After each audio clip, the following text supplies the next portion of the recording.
Hi, everybody. Welcome to our monthly training webinar today. Great to have you here. I'm just going to give a minute to get started, and then we'll go. Can someone please just let me know if the audio is working well? If you can just shoot it in the question box. Working? Okay, perfect. Thanks, Robin.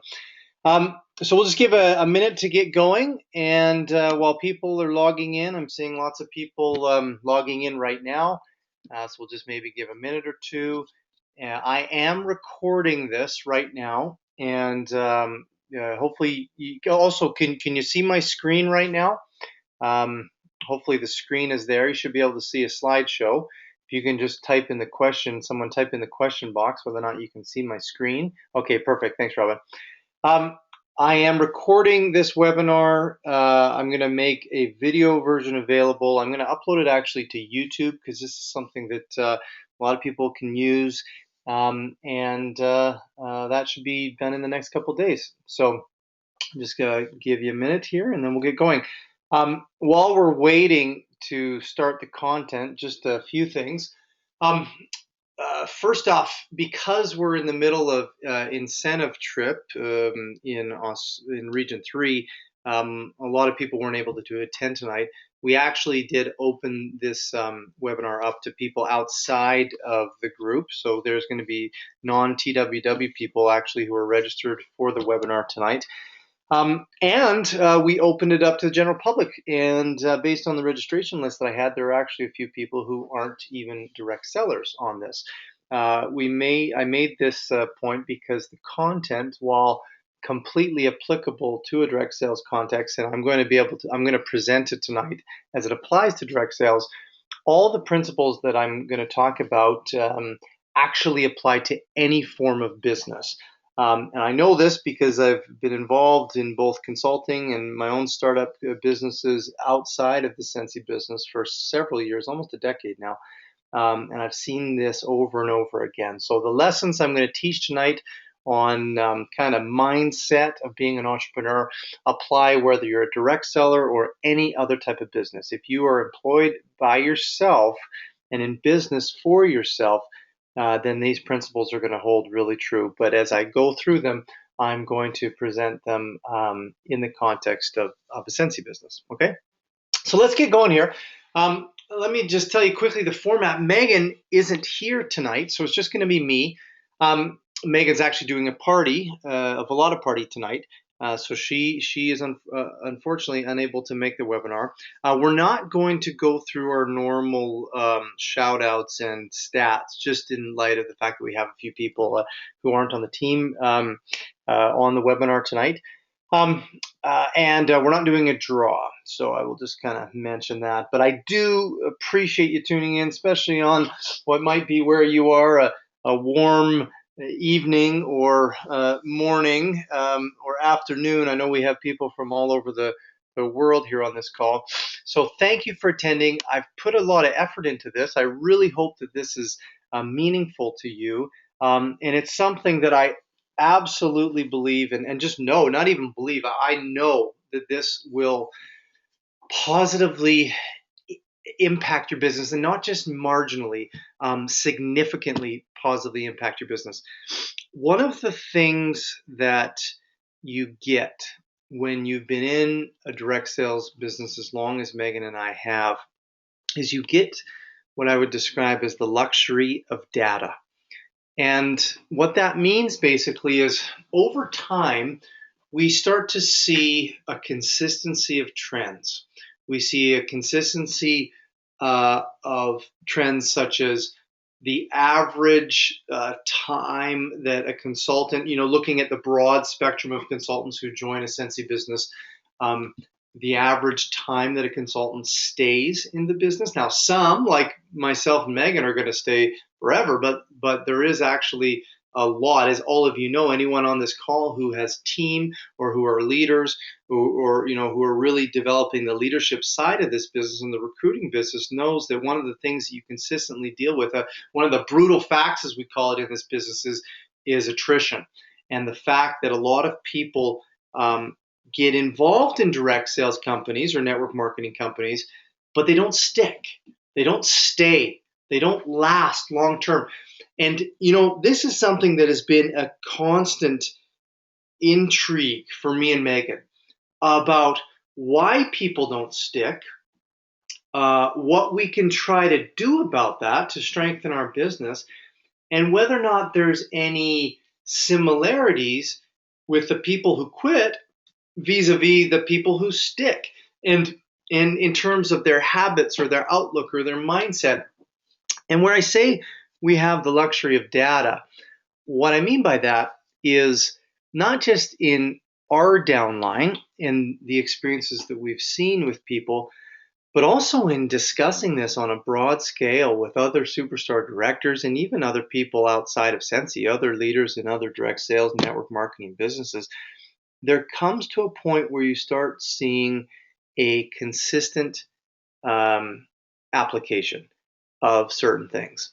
And so really what this presentation tonight is about is it's an intangible side. And some people are going to discount that intangible side. And they're thinking, well, all I need to know to be successful in this business is how do I run a party? How do I literally recruit someone? How do I literally build my network? And while all that stuff is critical, the thing is, if you can't get yourself to do that, if you can't get yourself to apply the things you know, then no matter of knowledge is going to help you.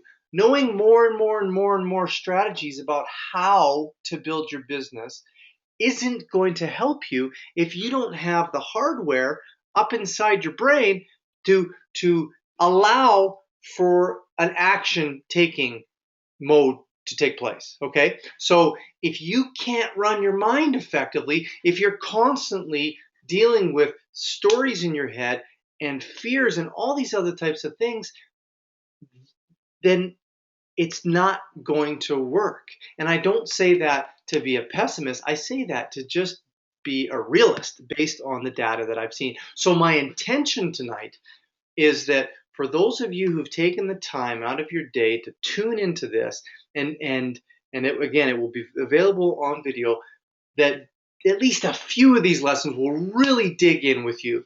And not only that, but then you can take them and share them with your downline so that they can learn these lessons too. So that when we get to that dip that I'm going to talk about, and I've referred to that in other trainings in the past, when we get to that dip, right, where the business starts to plateau a little bit, but we're not as big as we want to be, and we haven't quite hit our goals, and we're not there, and we think, oh my goodness, you're at that kind of pivot or persevere stage where either you quit or you dig in and you create new strategies. And that happens to every single person.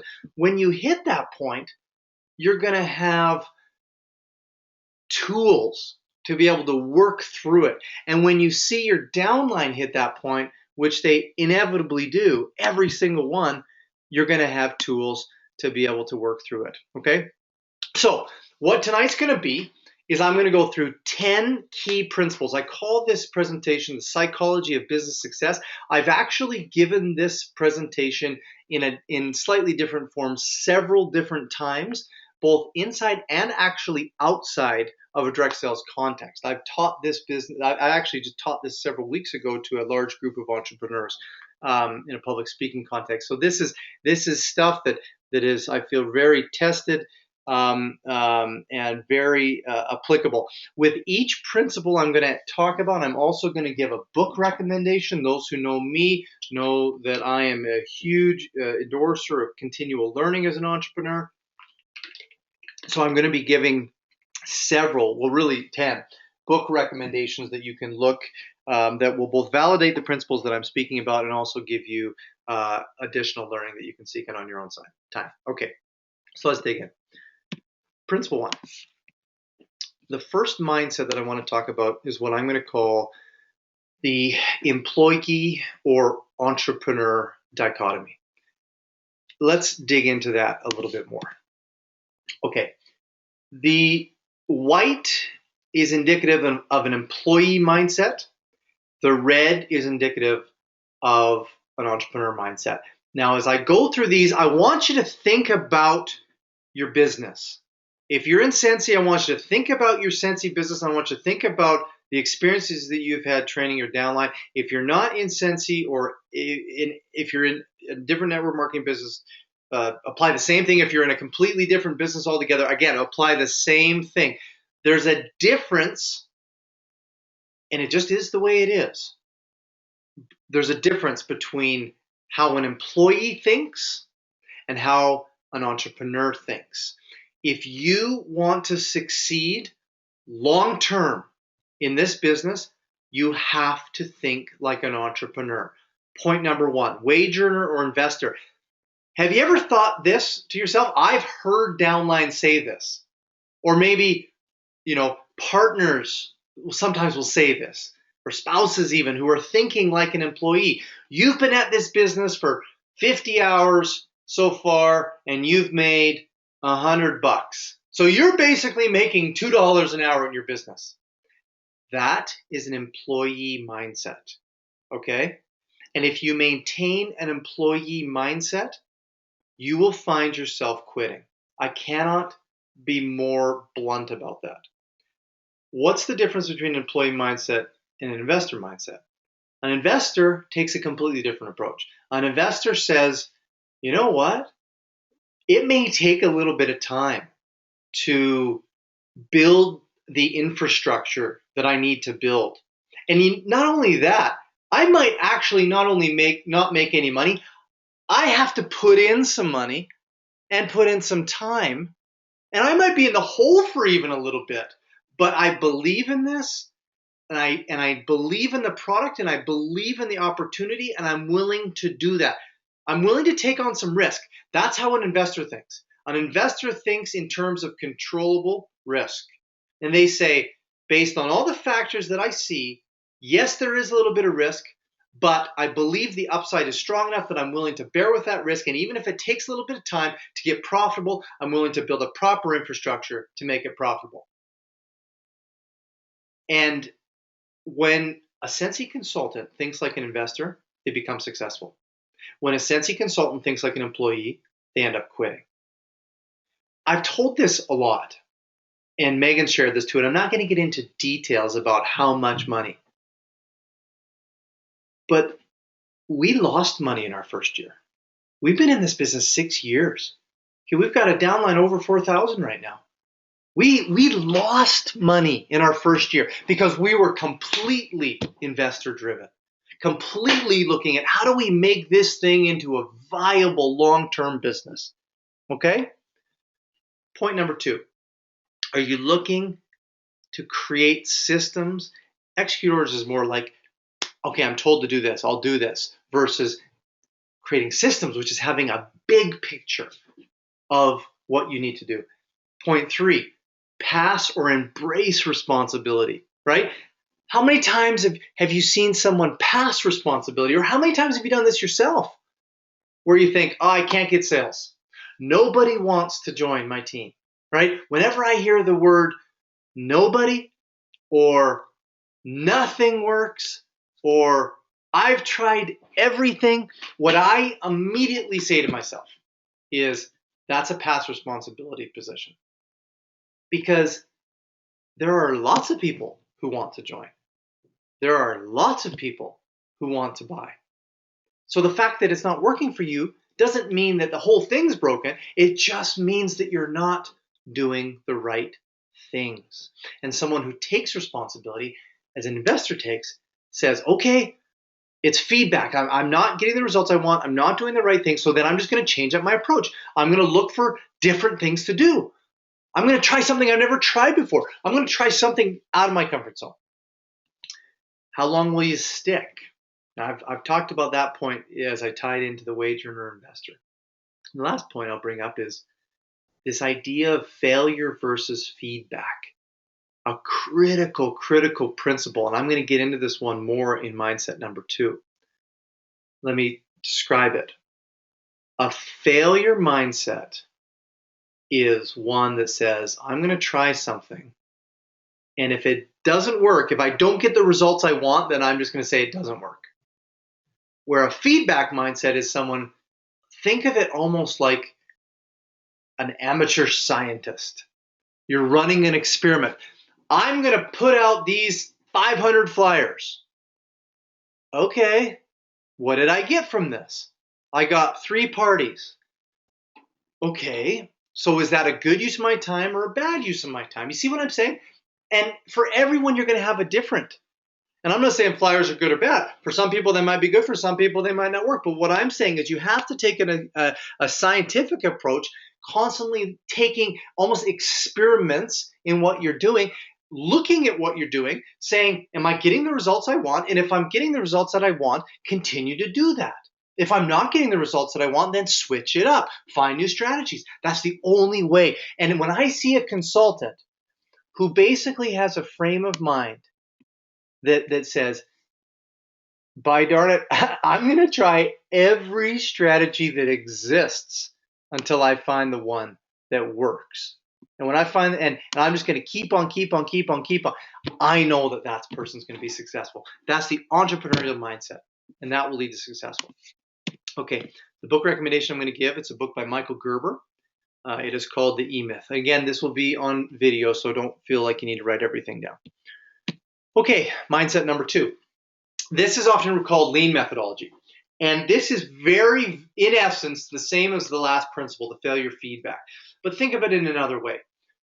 Your business is a continual loop. The first step in the loop is build. You're going to do something. Okay. Now, in Sensi, you think, well, we're not really building anything. Sensi builds that. Correct. But what we are doing is we are experimenting with ways to distribute and market and recruit. And we have to come up with new ideas all the time. So that is a creative, that is a building action. Continuing down the feedback loop, we do something, we get a result. We measure what that result is. That measurement, continue up the feedback loop, turns to learning. Okay? And in that process, short-term failure can sometimes be necessary because it's the only way to truly improve. Let me give an example. I see this one, and I kind of pick on this one a little bit, and I probably shouldn't, but it's a great example. Often on the Facebook pages, you'll see someone who'll say, well, I went and put flyers on cars, or I left business cards all over. I basically engaged in wholesale littering. And they said it didn't work. Well, you know what? That's just build, measure, learn. You did something. You didn't get a result, so what are you learning from that? Think about every single thing you've done in your business, every single thing. Take half an hour at some point and quietly sit in your office and do a personal inventory of everything that you've done. Megan and I did that actually. You know that 365 ways to build your business? That was the result of our inventory that we did. And every single one of the things you've done, in each case, you're going to have a feedback. Build, measure, learn. You do something, you get feedback, and you learn. If it's the thing you want to happen, you do it again. If it's something you didn't like, you change your approach, okay? But you can't look at it as failure. I have this slide that I like to share when I speak. Just the whole concept of failure is just a social construct. It's just something that we compare ourselves to others. But if you look at some of the most famous people in the world, there's failure all around them. And this slide just sets out exactly with that. We know also with, the great story of Thomas Edison, having tried over 10,000 times and recorded each one in his journal before he was able to establish the light bulb. See, a lot of times people think they have a misconception in their head, and they think that, there's kind of the haves and the have-nots, right? There's the people who are good at direct sales, and then there's the other people who aren't. And so they see the world through a lens, kind of like the picture on the left here, win or fail. Those people, to use Sensi terminology, some people are SSDs, some people aren't. That's the way they see it. But I would argue that that's not reality. What reality is more the slide on the right, where a successful person's got constant feedback, constant adaptation. Constant iterations. Try something, doesn't quite work. Try something else, doesn't quite work. Try something else. This one works. Do more of that. That works for a couple months. Now it's not working anymore. Try something else. You see where I'm going with it? I have another slide, right? Your journey to whatever it is that you want out of your business isn't going to be just a straight path. It's going to be a bumpy path. It's going to be confusing sometimes. And times you may feel like giving up. And that's natural and it's okay. But if you, from the outset of your journey, embrace the fact that you're likely going to have a few bumps in the road, then when the bumps come, then you just accept it. And you just say, hey, this is just feedback. I remember that feedback loop that Ryan was talking about. Build, measure, and learn.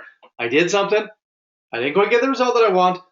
That's okay. It's feedback. It's learning. I got to try something else. I'm not going to keep doing the same thing over and over and over again if I'm not getting the result I want. I'm going to try something new. Okay. The book that I'll recommend on that topic is a book called The Lean Startup, and it's by Eric Ries. Okay. Okay. Mindset number 3, which is critical in long-term success. Focus and clarity. I want you just for a minute to think about your business. I'm going to have you do this exercise a lot tonight. Do you, and I'm going to ask this question. I don't need anyone to chime in on the questions or anything, but just ask yourself, do you know exactly what you want out of this business? And how concise can you define that? How clear is it to you? Do you have a vague sense of desire? You know, something like I'd like to be successful, or even the goal of I want to be a superstar director. That's really vague too.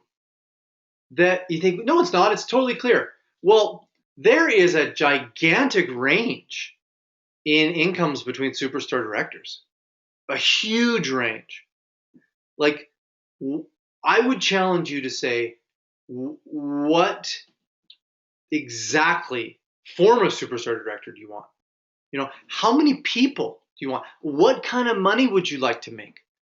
Why do you want that much? You know, the more clarity that you can have in your business, the stronger your desire is going to be, the more consistently you will work each day because you will feel pulled by that clear vision. But another concept is the concept of no. I'm going to tell some stories about this idea of no. I would argue, based on our experience, that the more clear your vision is, the easier it is to say no to things that don't fit your vision.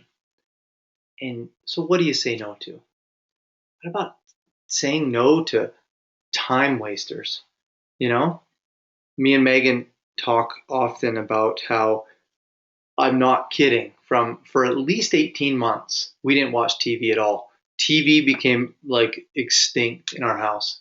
And every night we were working the business. I was doing online marketing and Meg was doing parties, and we were just going so heavy because we had such an utterly clear, distilled vision of what we wanted. We sat down, we wrote it out on a piece of paper. We wrote specifics about how much we wanted to make, how big a team we wanted, when we wanted that by. And we had this just very compelling vision. And once the vision became crystallized, it became actually pretty easy to say no to a lot of things. Now, some of you might be thinking, why does he have a picture of Richard Branson? Let me just share a very quick story. I love the story just because it's so powerful. It was told by Darren Hardy, who's the editor of Success Magazine and also the author of the Compound Effect book. He tells a story once where he tried to get Richard Branson to come speak in an event. He offered Richard Branson $100,000 for a 45-minute speech. Richard Branson's people said, no, thank you.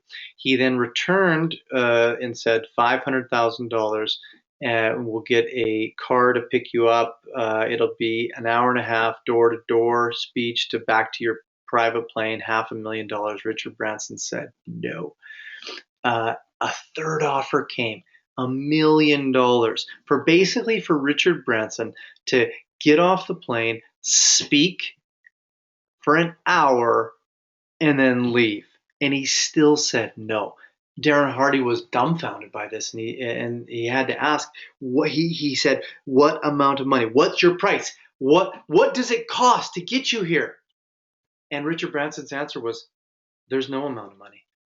I don't want to be rude, but my priorities are so clear right now that this engagement just doesn't fit it. And Darren Hardy wrote an article about this and also shared this in a seminar about the power of clarity. And sometimes people might think, well, that's insane, $1 million for an hour. Well, we know what Richard Branson's worth.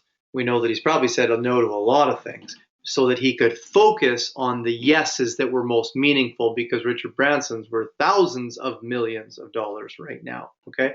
So that idea of clarifying what you truly want so you can say no to the things that get in the way.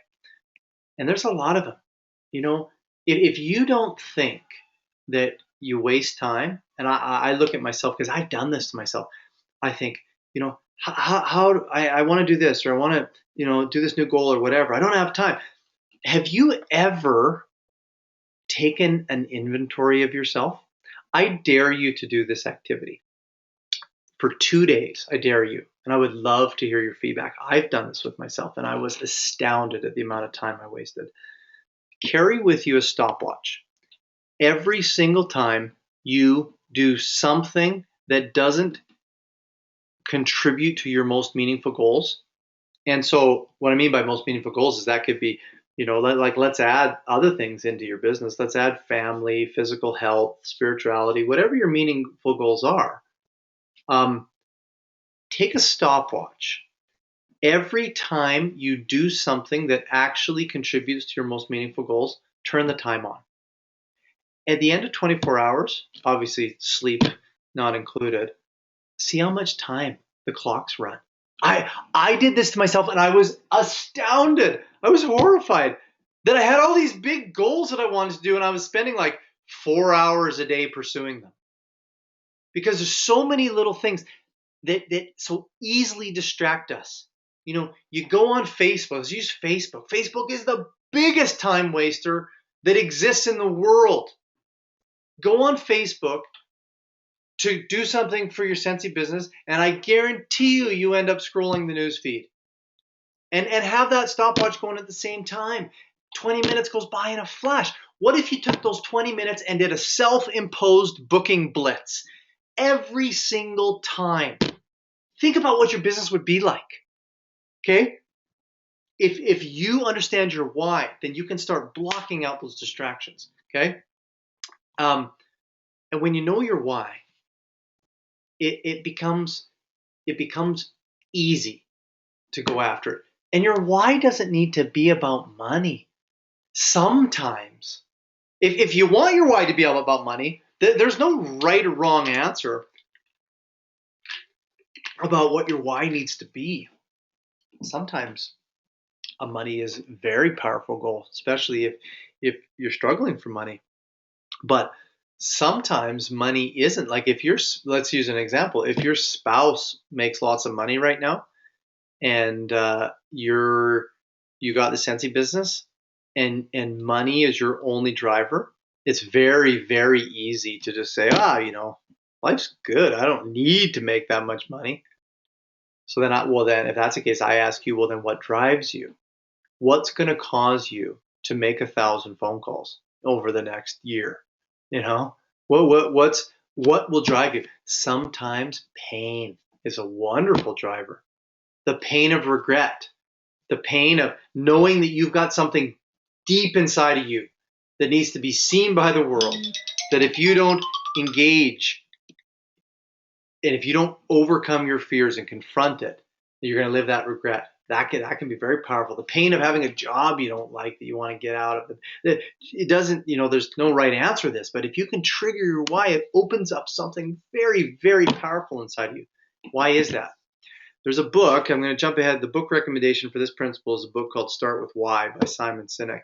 In that, he discusses a concept called the golden circle. What he says basically is there's two parts of our brain, just to extremely oversimplify it. In essence, there's the limbic system with our brain, there's a neocortex. Neocortex deals with logic, reasoning, math. Limbic brain is emotions, okay? But limbic brain is where the decision-making functions happen.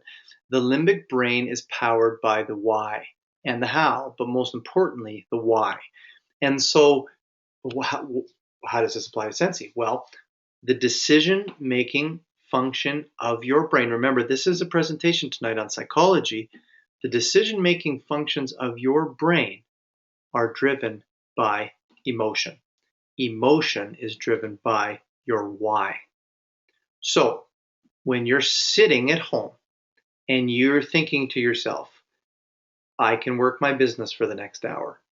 And then you think to yourself, okay, what can I do? That causes you to make a decision. The decision-making components of your brain are influenced by your emotions, which are also influenced by your why. If you have an incredibly powerful why, you will look to do the actions that are the most effective. Well, in this business, often the most effective actions are the ones that are the scariest. It's the booking blitzes. It's the talking to strangers. It's the getting out of your comfort zone, getting off your computer, getting on the phone, getting into person, getting in people's homes, doing a fair, doing a show, getting out there is often much scarier than doing status updates on Facebook all the time. And what I'm trying to say is that if you have a burning why, it will trigger that decision-making function to go after the harder stuff. Okay, mindset 4. I'm going to speed it along a little bit here because I want to finish it at a little before 8. Mindset number 4, which is critical. It's grit. Okay, simple as it can be. So what is it? Why do you need it? How do you get it? This is a good slide that really captures what the concept of grit is. It's that perseverance, digging in, fighting until you got no fight left in you. There's a famous study by a lady named Angela Duckworth, a professor at Wharton Business School, that tested the idea of grit. She looked at 2 different case studies, one at West Point Military Academy, which is United States Military Academy in West Point, New York, and the Scripps National Spelling Bee. They ran a number of experiments based on grit scores for the kids and the cadets compared with GPA. And what they found unequivocally was that the students who had higher grit scores did better in the spelling bee than those who had higher GPAs but lower grit scores, and the exact same statistic with respect to the United States Military Academy. They actually looked at dropout rates. People who had higher grit scores did better than those who had higher GPAs. So what am I trying to say here? What I'm trying to say is that if you're gritty, you're going to succeed in this business. What if you're not gritty? How do you get grit? The good thing is you can actually acquire grit. Grit is like a muscle. It can be strengthened through exercise. How to get it? Do stuff that's hard. Do stuff that's scary. Intentionally seek it out. Push yourself further. If you make a goal to do 5 calls today, don't stop until you've done 7. Consistently do more. Push yourself without a boss, without anyone hanging over you. Every single day as a habit, push to make it a little bit grittier, because over time there's a compounding effect. Over time it all builds up and you get stronger mentally. My favorite grit story that I like to share all the time is the story of Colonel Sanders, the founder of KFC. When he was starting his business, he was famously rejected. He was trying to license a chicken recipe, right? He was a retiree. He had this roadside station in Kentucky. He just wanted to make some money as a retiree. So he was out out in various surrounding states trying to get a licensing deal for his chicken recipe. And he was famously rejected 1,009 times in a row. Not just 1,009 times, 1,009 times in a row. Now think about your Sensi business or whatever business you're in. Could you imagine you're out there recruiting, asking people to join, ask yourself this question, because it's a good grit barometer. It is a good way of gauging how gritty you actually are right now. What would you do? I'm getting people who are saying they can't hear me. Can people hear me now? Can someone get on the question box? Okay, good. People can hear me. And again, it will be recorded, so I do apologize. I'm not sure with the audio. It might be on your end too. Okay, good to go. Cut out for a while for me as well. Okay, good to go. Close out and sign back in. Okay, good. Yeah, very possible could be on your end, my end. I'm not entirely sure, but this will be recorded. So if it did cut out, then hopefully you can just go back and listen to it. So we're back with Colonel Sanders, right? He's rejected 1,009 times in a row. Think about your business. And this is indicative of your personal grit. How many times are you willing to be rejected in a row before you give up? That tells you how gritty you are. And if the answer to that is 1,009 or 1,010, that tells me I'm dealing with a gritty person and you're going to be successful. If I could take out all the other principles from tonight, if I was forced to choose one, honestly, and I put it number 4, but it's not because it's the 4th most important. It's just where it comes in the presentation. If I was forced to choose one principle above the others that would make the longest term difference in your Sensi business or your whatever business it is, it's grit. If you can withstand 1,010 rejections in a row and still keep going, you're a winner and you will win in this business. The book recommendation is a book called Endurance. It's about Sir Ernest Shackelford's South Pole Expedition. It's a fascinating book, and when you read that book, you think, I need to improve my grittiness. Okay, mindset number 5. This one's rocket fuel. It will propel your business like crazy. Here's the principle. Some people get offended by it. If you do get offended by it, good, because I've triggered something in your brain to make you think. Here's the principle. You're not entitled to anything, and no one's coming to save you. Okay? Now, immediately you might go, yeah, there's people around me. There's people who care about me. There's people who love me. There's people who want to save me. Okay. What if you lived as if this were true? What if you woke up tomorrow and you said, you know what? I'm not entitled to nothing, and I am completely alone, and if it's going to be, it's up to me. What if you lived as if this were true? What would you do? What is the first thing you could do? I can tell you one thing you'd do is you'd stop making excuses because you have no one to blame. And you can't even blame the economy anymore. Can't blame your upline. Can't blame your director. You can't blame your sponsor.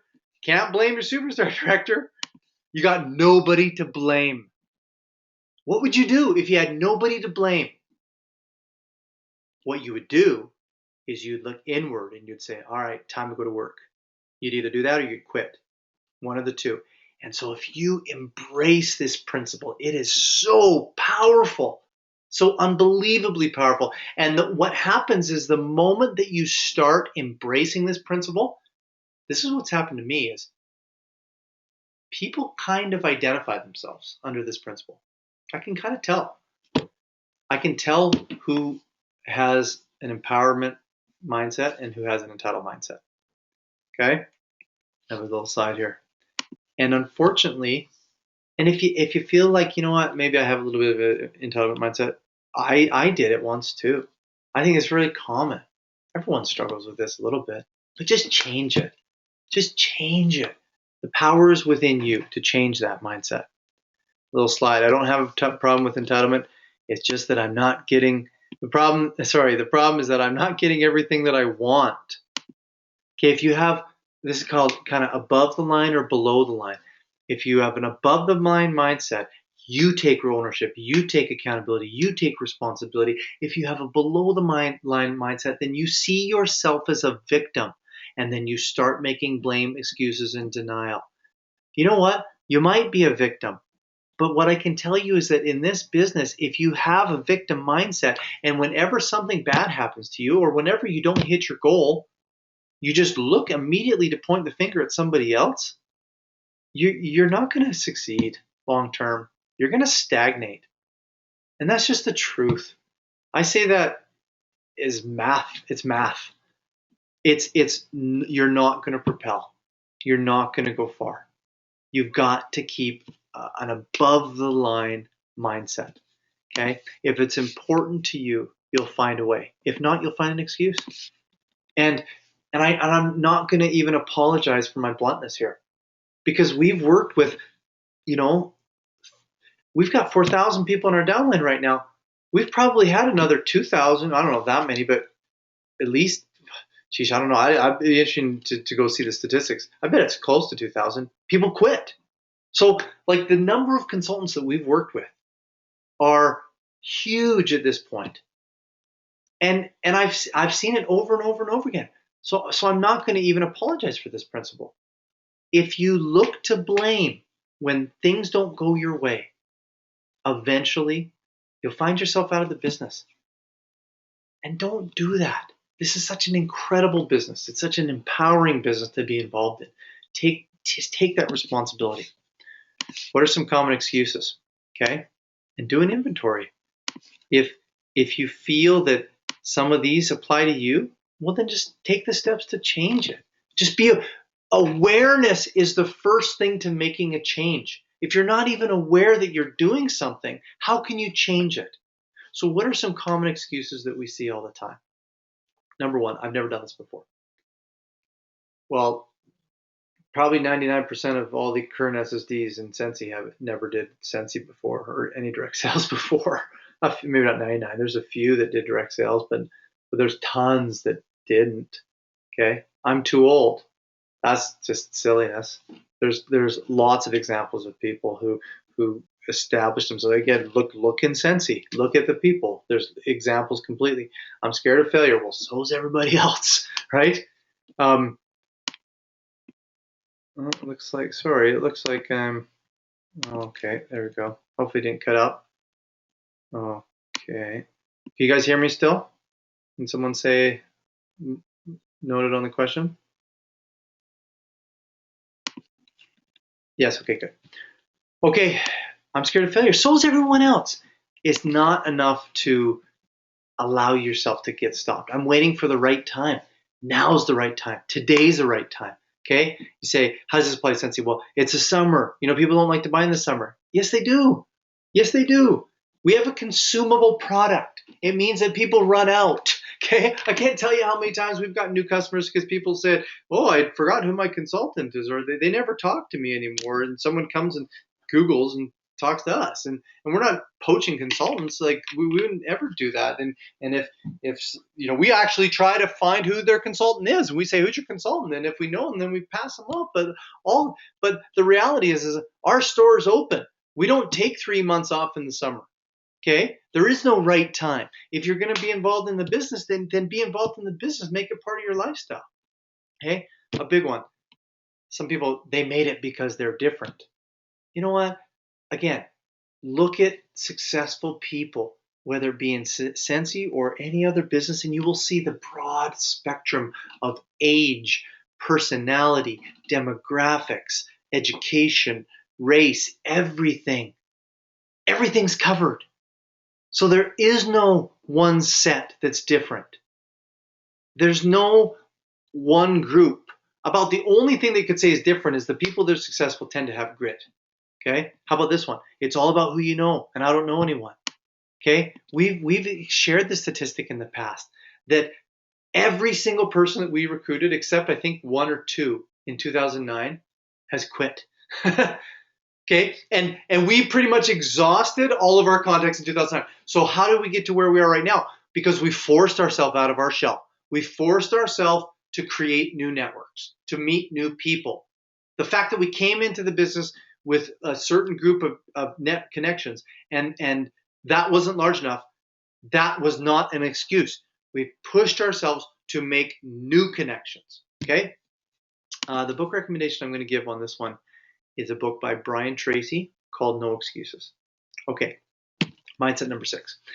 Habits and systems are way more important than motivation. Okay, motivation is important, and everyone gets excited, right? When we do all these events. Okay, and I don't mean to disparage the events, but we have our spring sprints, and we have our incentive trips, and we have our conventions and our Superstar Director Summit, and we have all these other team meetings and events, and a lot of those events, and they're wonderful, and I really enjoy going to them, but a lot of them are geared around motivating us, exciting us. But here's the thing. If you don't learn to self-motivate, then the motivation you get at one of those meetings is kind of like a tank of gasoline. It will last you for a little while, but then it's gone. And so what happens 2 weeks after convention, maybe 3 weeks, or maybe give you the benefit of the doubt a month, is that the consultants who have systems and habits are the ones who don't need another rock concert to get going. And they're the ones who produce long-term results. Okay? So as much as you can, look to build habits and systems in your business. I talk about this concept all the time. This is one of the most real concepts that I could ever describe in direct sales. And it's a concept called the dip. You start out your business, you take a lot of effort, you get a bump. Okay, a bump of results. That's usually what I call the friends and family bump. Okay, you have friends and you have family. They buy from you. They continue to buy, but eventually they're not buying as much anymore. You start to find a dip. You recruited a few of your friends and family, but you're not really finding a lot more. And then pretty soon you're dipping. Pretty soon you're actually as low as you've ever been. That dipping point is where tons of people quit, and we see it usually occur within 12 to 18 months. That's the data that we see. How do you climb that hill how do you get past the dip? Getting past the dip is all about habits and systems. It's a combination of all the things we've talked about, but having a habit of applying grit, having a habit of doing what scares you, having a habit of going outside of your comfort zone. And daily, then it becomes a long-term thing. And when you have habits, and when you're climbing up that dip hill, climbing out of that dip hill, you get to the point where the meetings and stuff, they're fun, right? It's fun to see your friends. It's fun to have a dance and a rock concert, but you don't need it. You don't need it. You know how to motivate yourself. And when you can learn that lesson about motivating yourself, everything changes. It becomes incredibly powerful when you don't need something external to get you going. There's a great story. This is the 2000 Olympic rowing gold medalist team from Sydney, from Great Britain. There's a great story very quickly about after losing over and over several Olympics, they incorporated a simple daily question. And the question was this: will it make the boat go faster? And so then what they did is all day long, all members of the team would look at all the activities that they were doing, and they would say, does this make the boat go faster? I'm going to stay out tonight and have a bunch of pints with the boys. Does this make the boat go faster? I'm going to stay that extra time in the gym. Does this make that boat go faster? And tie this right back into your why. If your why is compelling, then each day you're willing to ask yourself a similar question. Will this grow my business? Will spending an hour on Facebook, perusing the news feed, will this grow my business? You can do all kinds of iterations of that concept, but if you build even that habit in to your business, and it becomes a day-to-day habit, again, powerful things will start to take place. In your business, whenever you see a good result, ask yourself, what do I need to add to my routine so that this happens all the time? Okay, make it a habit. Whenever you see a problem or something you need to correct. What do I need to do so that this doesn't happen again? And the book recommendation for this principle is a book by Darren Hardy, the guy who shared the story about Richard Branson, and it's the book called The Compound Effect. Okay, mindset number 7, a value-focused mindset. This one's pretty simple and pretty clear. Every day, ask yourself, how can I create value for my customer today? When you're in a recruiting context, ask, how does becoming a consultant create value for this person? Look at your experience through the other person's eyes. Okay? When you do that, and when you move outside of what can this get for me into how can this help you, the first thing is you have kind of like an endless tank of motivation. There's something really interesting about when your focus changes from yourself until someone else, it causes you to have tons of energy. Lisa, that's what I've experienced, and Megan as well. So encourage you to do that. The book recommendation for this principle is The Go-Giver by Bob Burg. Okay, mindset number 8, and I'm going a little bit faster just because I want to finish it up in the next 9 minutes here. It's called The Places That Scare Us. You know, this is almost a cliche at this point, right? But I think that, I don't think, it's the truth. I know it. I've been talking all this stuff about daily habits and about self-motivating and about not needing the external thing. If you even have a daily habit that you do one action a day that just scares you to death, right? Powerful things will happen in your business. Sometimes in our businesses, we need to face and embrace the scary crowd. You got to own what you do. You got to talk about it. You got to wear it. And that might be scary for you. But when you, or you, maybe another thing is you got to try something new. You got to get out of your comfort zone and try a new thing that you've never done before. And that's scary to you because what if it doesn't work? Well, what if it does work? And you never know unless you do it. And you got to get that mindset of, you know what, I'm just going to do it. I'm going to do it, and then I'm going to accept what happens. I was going to show a quick video, but in lieu of time, I'll have you look it up. It's actually, if you Google Dave Chappelle failure Apollo Theater, it's a funny video about his experience. And basically what happened is he just talks about how he failed catastrophically for the first time, and just how through that experience he really, really overcame his fears. And nothing, when you bottom out and fail worse than you've ever failed before, you're not really scared anymore. You become incredibly brave. And that's his experience. I'll have you take a look at it on your own. Book recommendation on this one is called The Fear Project. Okay, last 2 mindsets. Number 1, we've kind of talked about this, so a lot of crisscross. Mastering the art of self-validation and self-leadership. Again, I can't stress that. This is a lonely business. Even though we have incentive trips and team events and convention and all these other things that we get to go associate with people, at the end of the day, this is a really lonely business at times because you're by yourself. You know, those team events are maybe a 10th of the total time in a year that you're engaged in your business. And those other 9/10, that other 90%, you are by yourself. You got to make it happen. You got to pick up the phone. You got to get out into the community. You got to do it. And self-validation is the ability to motivate yourself, but also to make yourself feel good when things aren't happening. So if you're channeling your inner Colonel Sanders and you're up to your, 50th, I'm not going to say 1,009th, 50th rejection in a row, what makes you keep going? And really what it is that we've seen is the art of self-validation. And how do you validate yourself? One of the best ways is to reward yourself for taking action. Learn to give yourself a positive acknowledgement or even a reward of some type just for taking action. Okay? And self-leadership, not looking for other people to praise you, not needing other people's, oh, looks like we're back.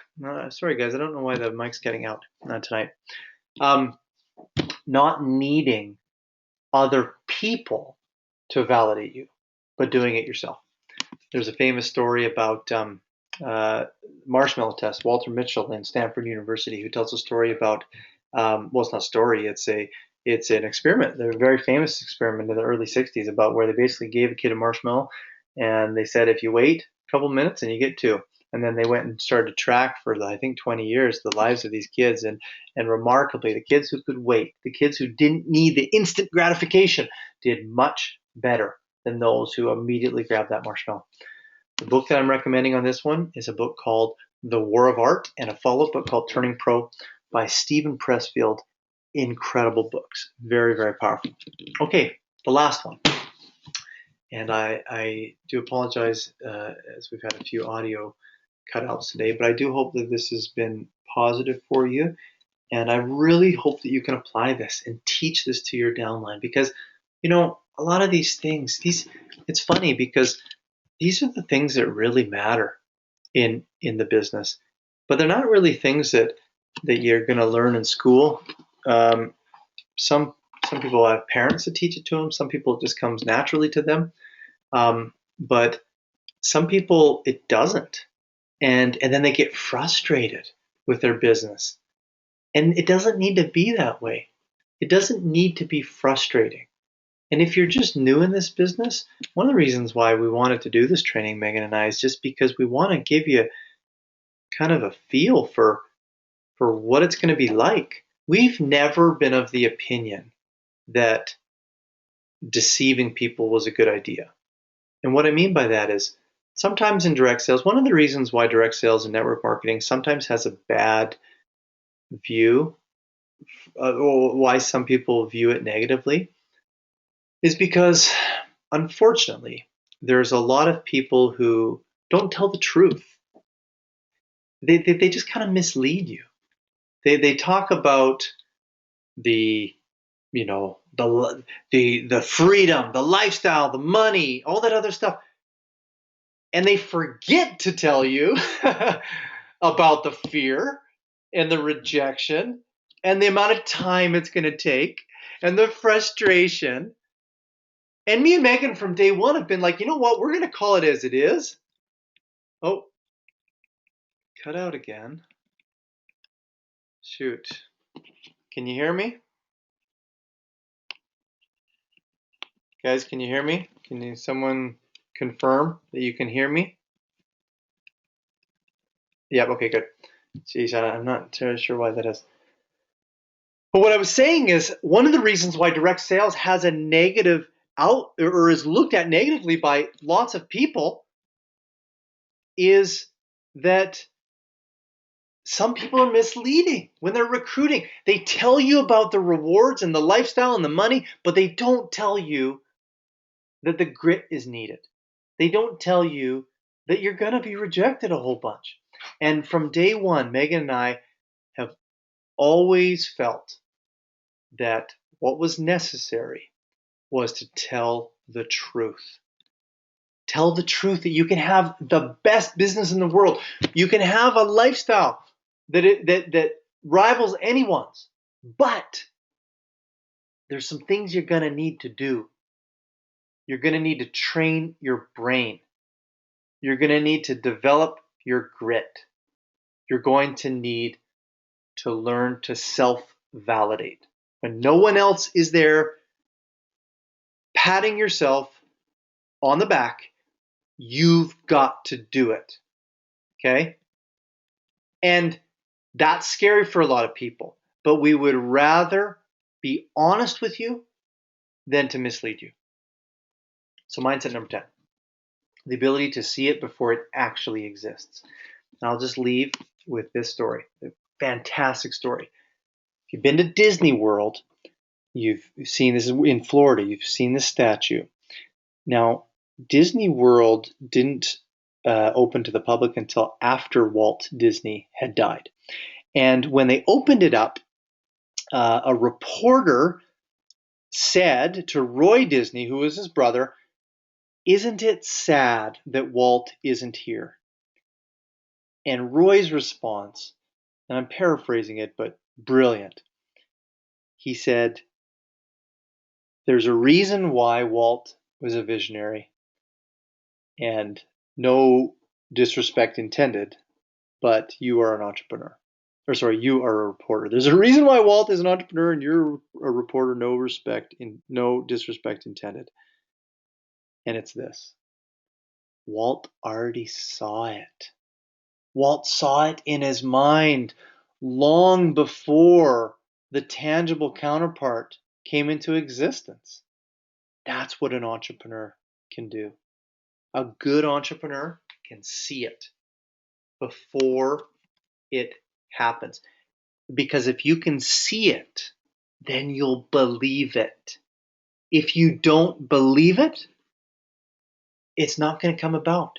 And when Megan and I in 2010 sat down on a beach and wrote all these goals out that seemed audacious to a lot of people, we actually could see it. You know, we've actually, at the time, I'll share this. The number that we wrote was 1,000. That was our audacious goal. Was we wanted a group of 1,000. We've far exceeded that, but we could see it. We could see 1,000, and the moment that you could see it, it forces you to believe it. And when you believe it, you take action like it's going to happen. So see it, believe it. The book recommendation for this principle is a book called As a Man Thinketh. It's an old book, a short book by James Allen.